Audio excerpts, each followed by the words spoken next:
જય શ્રી કૃષ્ણ. આ છે પાર્ટ 2. કાંદા અને થોડા સાતળ. હવે નાખીશું બટાકા અને થોડી વાર હલાવીશું. હવે નાખશું કેપ્સિકમ,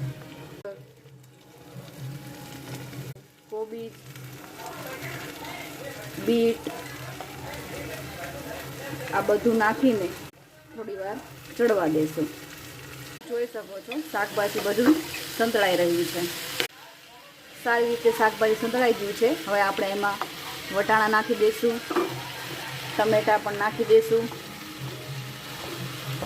અને સ્વાદ પ્રમાણે મીઠું પણ નાખી દઈશું. સ્વાદ અનુસાર મીઠું.